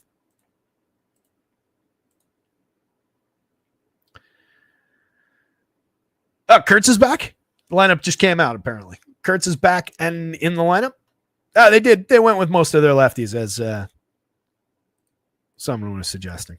Lawrence Butler at the top of the lineup. So let me swing back around here. This is the confirmed days. So you do get Lawrence Butler in the top spot. He's having a perfectly fine season. It was a little bit slow to start, but he's up to a 130 WRC plus, 202 ISO, 9 homers, 10 steals. Looking a lot like the guy everybody fell in love with over the second half of last season. 4,500, still a little bit cheap on DraftKings. 36 is fully priced on FanDuel. So you do get Soderstrom.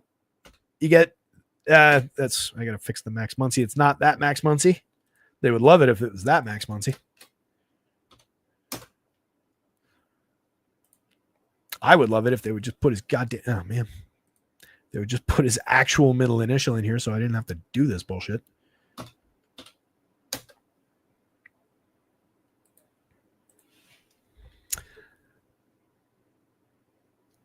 So Kurtz, while he was here for 108 plate appearances, hit 5 home runs, was really starting to catch on before he got hurt. 13.1% barrels, 47.5% hard hits. If you remember, it took him a minute to find that first barrel, to find that first home run. But then he started hitting them pretty quickly. 202 ISO, 109 WRC plus.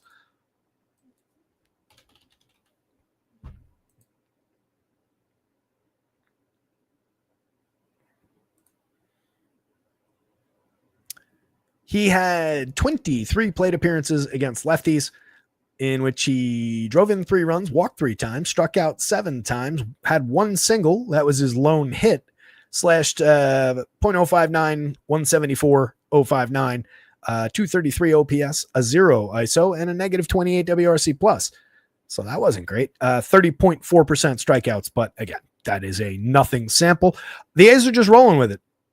Kind of like I answered when somebody said, do I think they're going to leave out most of the lefties? I don't think they fear Yusei Kikuchi here. And we're just kind of seeing that with these lefties, but there are at least reasons to suspect that it's a down night for him. What's Larry doing against lefties? Since we're here.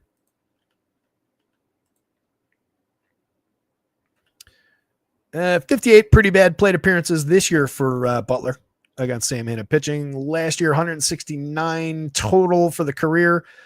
6 homers, reasonable slash, 242, 278, 416. Needs to get on base more, but a 174 ISO against Sam-handed, 30.2% strikeouts and only 4% walk. So again, that just bumps into where it really bumps me with Kikuchi is the aggressive strikeout for some of these lefties and the low walk rates. So it's less likely to really, really exploit the high walk rate from Kikuchi.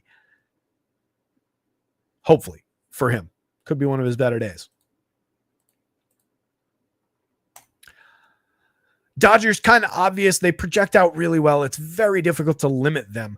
Nick Pivetta has been good this year. 3.16 ERA with a 3.49 xFIP. Doesn't really betray him all that much. A 10.9% swinging, a respectable enough CSW, even though that should be higher against a nearly 11% swinging. 28% strikeouts over 68 and a third. What I think is coming through, though, is the 10.9% barrels on a 19.4 degree average launch. Over the mark for hard hits. The exit velo, manageable. That's 88.5 is fine. That's where he's probably at, a 2.58% home run rate. But some of these guys can kind of generate that exit velo a little bit on their own. And you've got some deadly good power bats. So the downside, the power that the premium contact that Pavetta's allowed is kind of showing pretty aggressively for the Dodgers. 4.13 implied total. My hope is that against a good pitcher that people maybe will use, maybe I can get to some Dodgers a little lower on than they ought to be. They're at least reasonable to reach as far as those prices go. None of these guys are all that bad price to relative to talent. Freddie Freeman entirely justifiable at either of those prices. Mookie Betts arguably cheap at either of those prices. Teoscar Hernandez can easily pay off those prices. He's got 10 home runs already this year. Prior 2 hitters have 9 apiece. Everybody's creating runs like crazy. We've got a completely resurgent Max Muncy on our hands with 9 home runs in the books, 373 xWOBA, 189 ISO, mashing baseballs from the left side for just 4,100. You've got the lurking monster, obviously, up at the top, completely offset from everybody else price-wise. But given all the discounts that are on this slate, easy enough to reach. Andy Paz at 42.33 has a dozen home runs and is crushing baseballs this season.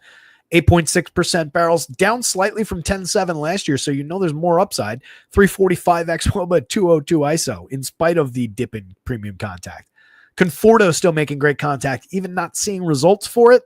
He's gotten really cheap at 29.26 for a guy who's hitting the ball like this when he makes contact with it. Tommy Edman is at worst a mix and match guy, and Dalton Rushing is a very high-end young catcher. He's hit 1 home run, 232 xWOBA and a 121 ISO is kind of problematic, but it's only 34 plate appearances. I think we focus over here on 13.3% barrels in a small sample of batted ball events. Kind of ignore the 52.9% strikeouts as well. Maybe it feeds Pivetta a little bit, but the kid can put bat on ball and he's cheap.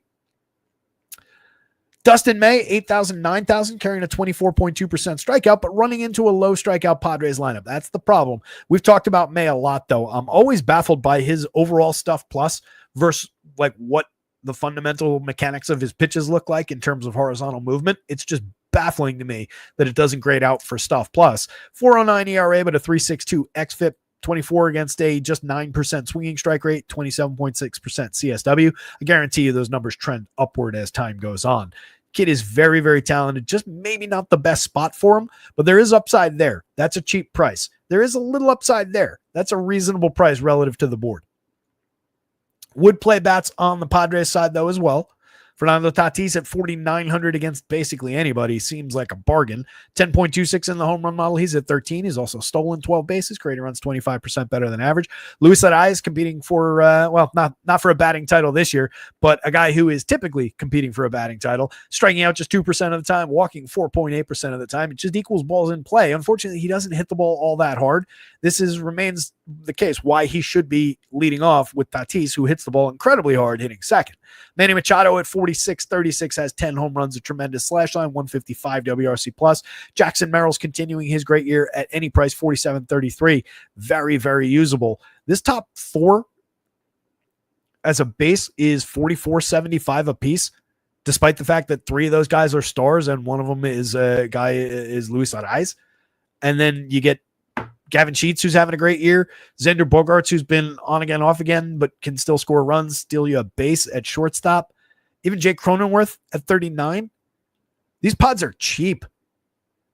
Again, I do like Dustin May, but he's been gettable enough. A little bit of hard hit, a little bit of exit velo, some barrels in there. It is on a relatively cut launch angle at 10.1 degrees, but he's giving up some homers. He's putting too many guys on base. Like if you just go like that, that's 4,300 on the nose, and you get that group of hitters. That's aggressively good. Look at all these barrels outside of Mr. Arias. A lot of hard hits. Sheets has 11 home runs this year. 210 ISO, 341 xWOBA. He's been really good. Bogey hasn't hit the ball particularly hard, but strikeouts just 18.9. Walks are up at 11.2. Has created some runs, but he's overall at a 14 points below average and just carrying a 311 xWOBA. He's stolen 12 bases. Again, a little bit on, a little bit off. It's been kind of problematic.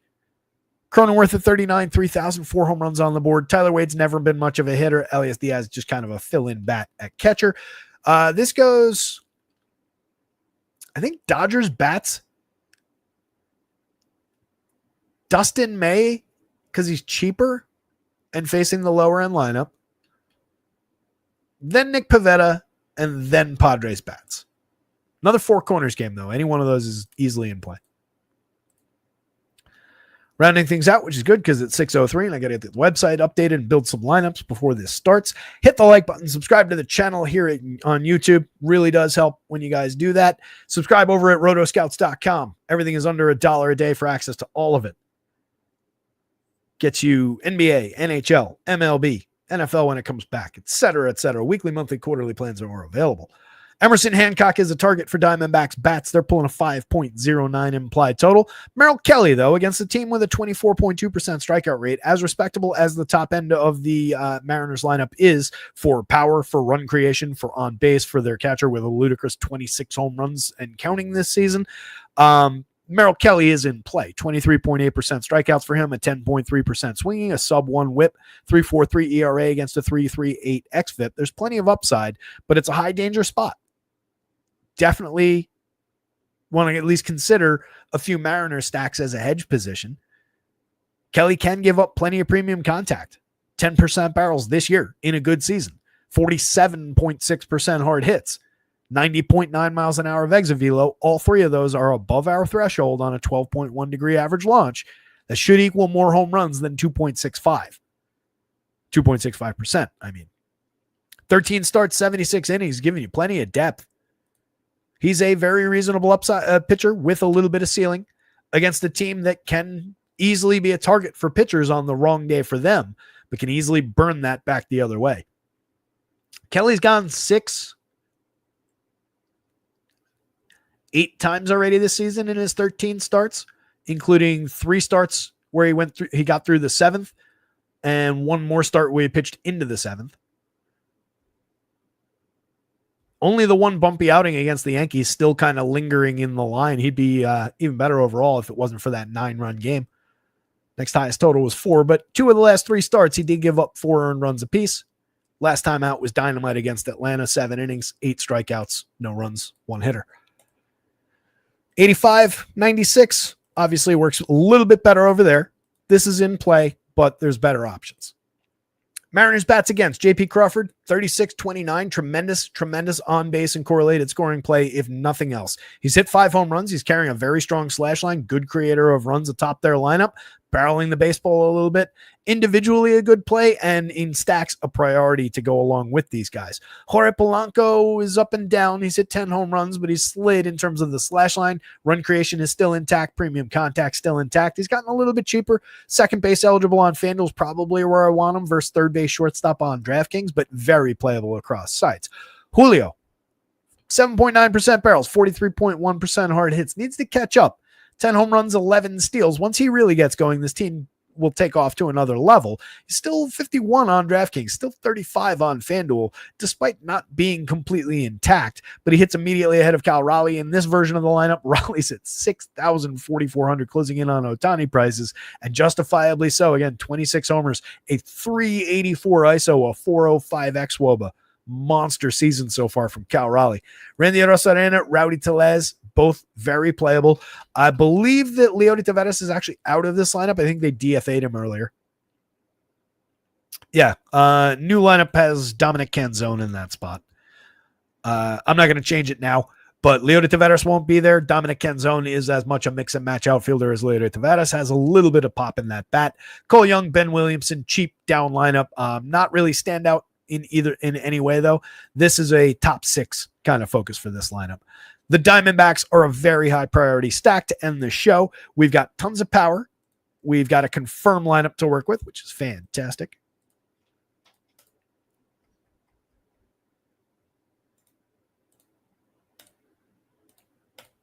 All right, D-backs. There it is. Corbin Carroll, top of the board, 12.62 in the home run model, followed by Ketel Marte at 10.51. 2 spots later, Josh Naylor at 11 plus, then Eugenio Suarez at 12.61. Pavin Smith in the lineup a couple spots after that, 7.88. A couple filler spots around Lourdes Gurriel, who hits the ball hard enough, has a history of being a better bat than 249, 294, 429, as evidenced by a 180 ISO at 321 xWOBA, with the underlying xWOBA saying that the line should improve a little bit. 14.1% strikeouts, 5.9% walks, some balls in play, if nothing else, out of a very cheap Lourdes Gurriel. Him and Pavin Smith are excellent options to help make this stack cheaper. I hate that their first base positional conflict still exists on DraftKings. FanDuel gives Pavin Smith the outfield eligibility to get you off of having to go first base and util. Love that option over there. He's only 2,700. He's hit 4 home runs, slashing 287, 398, 459. Created runs 44% better than average over 186 plate appearances now, while barreling the ball in 11.8% of his batted ball events. Alec Thomas is playable. Mix and match, gives you a little bit of medium grade power. Pretty good contact so far this year. Pretty good contact last year. 2 home runs, 3 steals. Again, mix and match quality. Jose Herrera is a mix and match backup caliber catcher. Definitely a downgrade at the catcher spot, but we're really focused on 1 through 7 here. Love the upside for these guys. Marte, easily one of the best second basemen in all of baseball. 12 home runs in just 165 plate appearances is noteworthy. Strikeouts are down. Walks are up. He's been better. He's just missed a little bit of time. He'd be at ludicrous numbers right now. 460 xWOBA.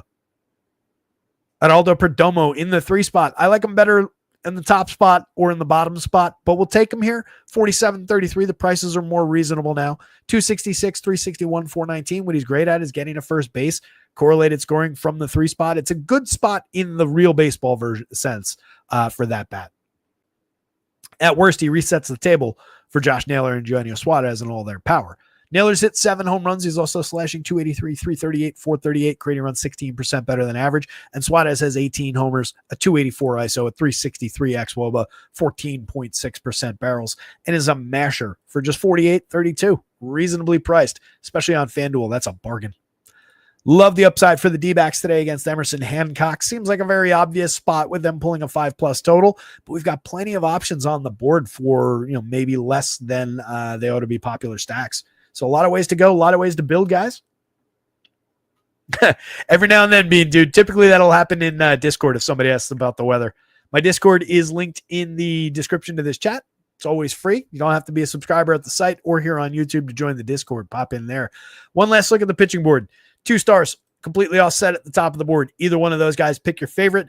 Top 4 for DraftKings use as far as a pairing would just be any two of those two and any two of these two. But I think you're entirely justified going like Merrill Kelly, Yusei Kikuchi, Merrill Kelly, Luis Ortiz, skipping these guys in some shares, getting cheaper on the mound. A Kelly Boyd combo, perfectly fine. Pavetta's a little dicey at 95 to work into that mix, but he's going to be lower owned and has had plenty of quality starts. I'm just seeing that coming through really as a Dodgers power spot more than anything. I'm seeing this coming through more as a Marlins power spot, but you can't really ignore a little bit of upside against one of the worst lineups in baseball too. But I kind of like the sneaky Marlins there. Dustin May challenged by the Padres, quality. Shane Baz challenged by the Red Sox, quality. Jerry Perez challenged by the weather more than anything else. Jose Barrios, entirely playable. Everybody from here down has at least some flaws and some glaring issues and some challenging opponents with power showing, but they're all very cheap. That's going to round us out for the day, guys. Jesus Sanchez, home run pick of the day from the Marlins, just to ram that point home that I like the power upside there. Might be a day where they score 3 runs because they're a really bad baseball team, but I do think somebody homers. With that in mind, you guys, you absolutely rock. Larry says, I still like even though you lied an hour show. Yeah. We all knew that wasn't going to happen. I tried. Talked as fast as I could. It's just there's too much to say. There really is. Something you got to put the context on a lot of these things. Anyway, Doug, a lot of Miami, it might be something to be realistically nervous about. I think they play better as, small stacks, one-off for sure around the power lefties. They're definitely stackable. I don't know if I go nuts with them, though. As a value stack, it's more reasonable, depends on how you use them, but don't go crazy over the top with them as like your primary, especially with the weather and everything factoring in. But they're certainly on the board for some sneaky power upside. That's how we'll end the show, you guys. Good luck out there tonight. Somebody go win something. Share the results on in Discord or on Twitter at rotoscouts when you do. And we'll be back tomorrow for hopefully a more sane, more evenly paced show. See you guys.